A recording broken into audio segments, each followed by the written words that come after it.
সুপ্রিয় শিক্ষার্থী, আজকে আমি তোমাদের জন্য হাজির হয়েছি ন্যারেশন নিয়ে। এই ন্যারেশন ক্লাসে যারা যোগদান করবে তাদের লক্ষ্য করে বলছি, অষ্টম থেকে দ্বাদশ শ্রেণী পর্যন্ত তোমার এই ন্যারেশনে যোগদান করতে পারো। বিগত ক্লাসের মধ্যে ন্যারেশনের খুঁটিনাটি সম্পর্কে আলোচনা করেছিলাম। তো আজকে কথা ছিল আমরা অ্যাসার্টিভ সেন্টেন্স থেকে ন্যারেশন পর্যায়ক্রমে আমরা শুরু করব, কারণ 5টি খুঁটির উপর অর্থাৎ 5টি সেন্টেন্সের উপর ন্যারেশন প্রতিষ্ঠিত। তো এখন আমরা এই অ্যাসার্টিভ সেন্টেন্সে যাওয়ার আগে একটা কাজ করতে গেলে আমাদের কতগুলো যন্ত্রের প্রয়োজন হয়। ডাইরেক্ট স্পিচের মধ্যে কতগুলো নৈকট্যসূচক শব্দ রয়েছে, ইনডাইরেক্ট স্পিচে পরিণত করতে হলে এগুলাকে দূরত্বসূচক শব্দে পরিণত করতে হবে। এই কিছু শব্দ আমি তোমাদের লিখে দিচ্ছি, এই শব্দগুলো অবশ্যই তোমাদের জানা থাকতে হবে। তাহলে আমি বোর্ডে এগুলা লিখে দিচ্ছি। নৈকট্যসূচক শব্দকে দূরত্বসূচক শব্দে কিভাবে প্রকাশ করতে হয়। Look at the white board. Direct স্পিচের মধ্যে কিছু নৈকট্যসূচক শব্দ থাকবে, এগুলাকে ইনডাইরেক্ট স্পিচে পরিবর্তন করার সময় দূরত্বসূচক শব্দে পরিণত করতে হয়। ইম্পর্টেন্ট কিছু শব্দ আমি দিয়েছি এখানে, আরও শব্দ রয়েছে, তবে ইম্পর্টেন্ট যেগুলো আমাদের সচরাচর ব্যবহার হয় এগুলো স্যারে বোর্ডে লিখে দিয়েছি, তোমরা এগুলো একটু দেখে নাও। যদি নাও থাকে কোনো সেন্টেন্সে রিপোর্টেড স্পিচের মধ্যে, তাহলে তোমরা নাওর স্থলে ইনডাইরেক্ট স্পিচে লিখবে দেন। টুডে থাকলে তোমরা ইনডাইরেক্ট স্পিচে লিখবে দ্যাট ডে। টু নাইট থাকলে লিখবে দ্যাট নাইট। টুমোরো থাকলে দি নেক্সট ডে অথবা দি ফলোইং ডে। ইয়েস্টারডে থাকলে দি প্রিভিয়াস ডে। কাম থাকলে গো হবে। হিয়ার থাকলে দেয়ার। দিস থাকলে দ্যাট। তারপর দোজ থাকলে সো। এগো থাকলে বিফোর।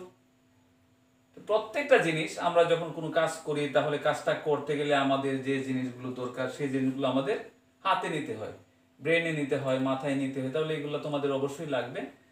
এখন আমরা পরবর্তীতে অ্যাসার্টিভ সেন্টেন্স নিয়ে আলোচনা করব।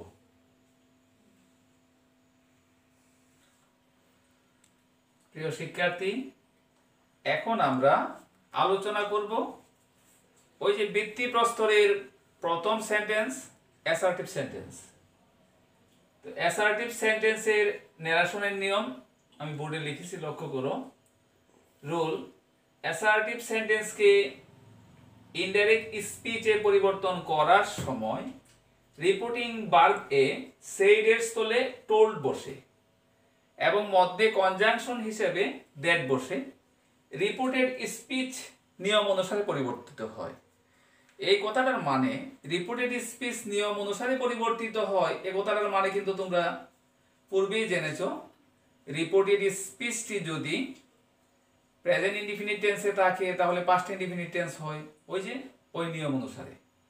আবার রিপোর্টিং ভার্ব যদি তোমার কি হয়, প্রেজেন্ট টেন্স অথবা ফিউচার টেন্স হয়, তাহলে রিপোর্টেড স্পিচের টেন্সের পরিবর্তন হয় না। আচ্ছা, তাহলে আমি কিন্তু আবার ওই যে তোমাদের প্রথম থেকে যে নিয়ম লিখে দিয়েছি সেই নিয়ম থেকে আলোচনা করছি, একটু লক্ষ্য করো।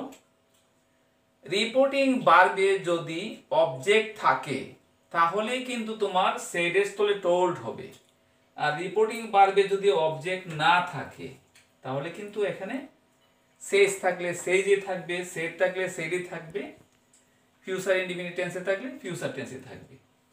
তাহলে তোমরা লক্ষ্য করো, এখন রিপোর্টিং ভার্ব কোন টেন্স? রিপোর্টিং ভার্ব হি সেজ। প্রথম অংশ তো রিপোর্টিং ভার্ব পূর্বেই বলেছি, তাহলে এটা হচ্ছে প্রেজেন্ট টেন্স। তাহলে রিপোর্টেড স্পিচের টেন্সের কোনো পরিবর্তন হবে না।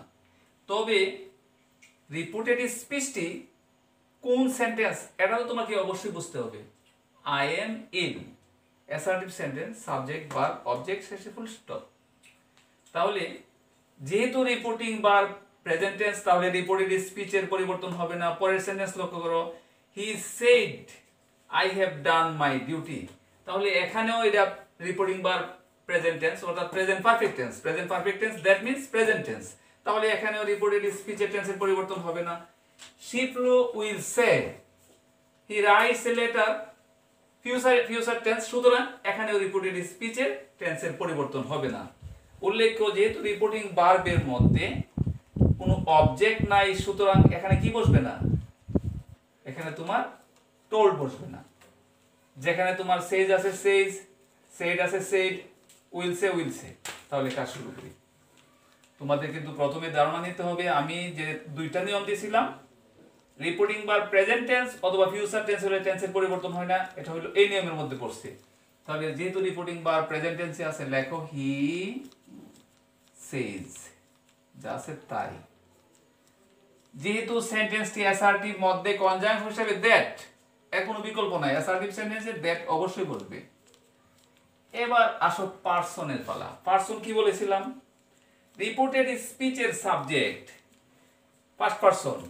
রিপোর্টেড স্পিচের সাবজেক্ট যদি ফার্স্ট পারসন হয় তাহলে আমরা কাকে বুঝবো, রিপোর্টিং ভার্বের সাবজেক্ট হি কে বুঝবো। তাহলে এখন আইটা কে হয়ে যাচ্ছে, হি।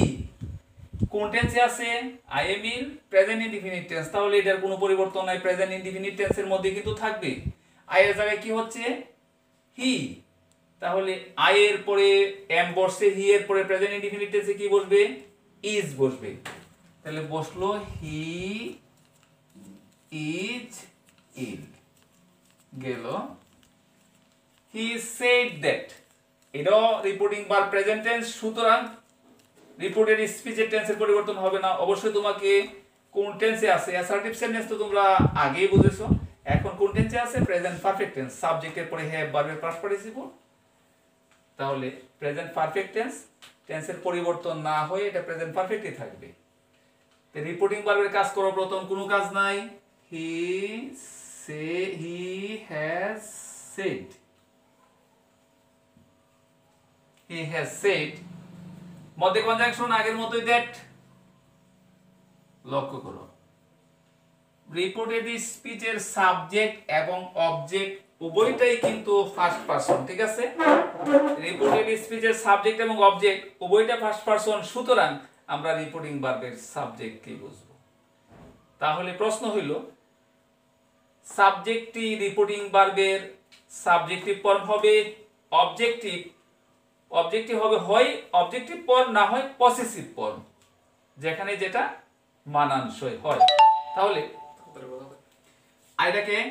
আইটা হচ্ছে হি, তাহলে এই হি এর সাথে হ্যাজ বইব, he has done my duty, মানে হি এর অবজেক্টিভ ফর্ম খাটে না পসেসিভ ফর্ম, তার ডিউটি নাকি তাকে ডিউটি, তার ডিউটি, সুতরাং হিজ ডিউটি, ই থেকে পসেসিভ ফর্ম হিজ ডিউটি। এরপর শিপলো will say, he writes a letter, future indefinite tense, পরিবর্তন হবে না রিপোর্টেড স্পিচের, লেখো শিপলো উইল সে, মধ্যে কনজাংশন আগের মতোই দ্যাট। লক্ষ্য করো, রিপোর্টেড স্পিচের সাবজেক্ট থার্ড পারসন হইলে থার্ড পারসন কি আমরা বুঝবো, হি রাইটস এ লেটার, টেন্সেরও কোনো পরিবর্তন হবে না, সুতরাং যা আছে তাই, হি রাইটস এ লেটার, ঠিক আছে। এতটুকু পর্যন্ত তুলো, প্রেজেন্ট টেন্স এবং ফিউচার টেন্সের নিয়ম গেল। তাহলে পরবর্তী নিয়ম লক্ষ্য করো, আমরা আগে যে তিনটা সেন্টেন্স দিয়েছিলাম, এই সেন্টেন্সগুলো ছিল প্রেজেন্ট টেন্স এবং ফিউচার টেন্স। এখন তোমরা লক্ষ্য করো, রিপোর্টিং ভার্ব সবগুলাতে হচ্ছে তোমার পাস্ট টেন্স, সুতরাং রিপোর্টেড স্পিচের টেন্সের পরিবর্তন হবে। এই যে Roman said, Kamal said, Sabina said, তাহলে বোঝা গেল রিপোর্টিং ভার্বটি সবগুলো হচ্ছে তোমার পাস্ট টেন্স, সুতরাং রিপোর্টেড স্পিচের টেন্সের পরিবর্তন হবে। উল্লেখ্য, আগের রিপোর্টিং ভার্বগুলোর মধ্যে কোনো রকম অবজেক্ট ছিল না, এখন আমরা তিনটা সেন্টেন্সের মধ্যে রিপোর্টিং ভার্বে অবজেক্ট দেখতে পাচ্ছি, তাই এখানে সেড এর স্থলে কি বসবে, আমরা পর্যায়ক্রমে কাজ করি। যেমন যেহেতু আমরা রিপোর্টেড স্পিচ লক্ষ্য করলাম অ্যাসার্টিভ সেন্টেন্স, সুতরাং রিপোর্টিং ভার্বে বসবে সেড এর স্থলে টোল্ড, রিপোর্টিং ভার্বে সেড এর স্থলে টোল্ড বসবে, বসলো রোমান, টোল্ড, সাব্বির। এরপরে মধ্যে কনজাংশন হিসেবে দ্যাট বসলো। এখন আসো পারসনের পালা। ইউ সেকেন্ড পারসন যখনই হবে তখন আমরা রিপোর্টিং ভার্বের অবজেক্টকে বুঝবো। তাহলে সাব্বিরের প্রনাউন কি হবে, হি। আছে কোন টেন্সে, প্রেজেন্ট ইনডিফিনিট টেন্স হবে পাস্ট ইনডিফিনিট সাহায্যকারী verb form of the sentence. Am is এর স্থলে শুধুমাত্র ওয়াজ এর হবে, হি ওয়াজ রং গেল। এরপরে আবার দেখো Kamal said to me he will go to Dhaka. এখানে রিপোর্টিং ভার্বে যেহেতু সেড আছে পাস্ট টেন্স, রিপোর্টিং ভার্বে সেড এর স্থলে আমরা কি বসাইলাম টোল্ড, তারপর মি বসলো অবজেক্ট। এখন এবারেও আগের মতো কনজাংশন দ্যাট। এখন হি যেহেতু subject third person singular number, subject third person হওয়ার কারণে এখানে রিপোর্টিং ভার্বের সাবজেক্ট অবজেক্ট কোনোটাই হবে না, থার্ড পারসনই থাকবে। তবে টেন্সের পরিবর্তন হবে, ফিউচার ইনডিফিনিট টেন্সে আছে, ফিউচার ইনডিফিনিট টেন্স থেকে যাবে তোমার future in past, that means শুধুমাত্র শেল অথবা উইল এর ফার্স্ট ফর্ম। হি এর পরে বসার কথা উইল, সুতরাং উইল এর ফার্স্ট ফর্ম হচ্ছে would, he would go to Dhaka গেল। এখন লক্ষ্য করো তোমরা, Sabina say to me reporting ভার্বে তোমার সেড এর স্থলে বসাইলা টোল্ড, মিও বসলো পাশাপাশি, এখানে দ্যাট বসাইলা। এখন আই বলতে তুমি কাকে বুঝবে, রিপোর্টিং ভার্বের সাবজেক্ট, দ্যাট মিন্স সাবিনা, সাবিনার প্রনাউন হবে শি। এরপরে দেখো আবার আছে your sister, your sister second person, সুতরাং আমি কাকে বুঝবো, রিপোর্টিং ভার্বের অবজেক্টকে। রিপোর্টিং ভার্বের অবজেক্ট হচ্ছে মি দ্যাট মিন্স আই, এখানে বসছে অবজেক্ট হিসাবে ইউর সিস্টার, দ্যাট মিন্স এখানে হবে মাই সিস্টার। এখানে দেখো পরিবর্তিত শব্দ আছে, নৈকট্যসূচক শব্দ ইয়েস্টারডে থেকে পরিবর্তিত হয়ে হবে দি প্রিভিয়াস ডে। তাহলে আমরা কাজ শুরু করি। সাবিনা টোল্ড মি, মধ্যে কনজাংশন দ্যাট, আছে তোমার past indefinite tense, past indefinite tense থেকে পরিবর্তিত হয়ে যাবে নিয়ম অনুসারে পাস্ট পারফেক্ট টেন্স। সাবজেক্টের পরে হ্যাড বসলো, তারপর ভার্বের পাস্ট পার্টিসিপল। এখানে ইউর সিস্টার দ্যাট মিন্স হচ্ছে মাই সিস্টার, ইয়েস্টারডে থেকে পরিবর্তিত হয়ে হচ্ছে দি প্রিভিয়াস ডে।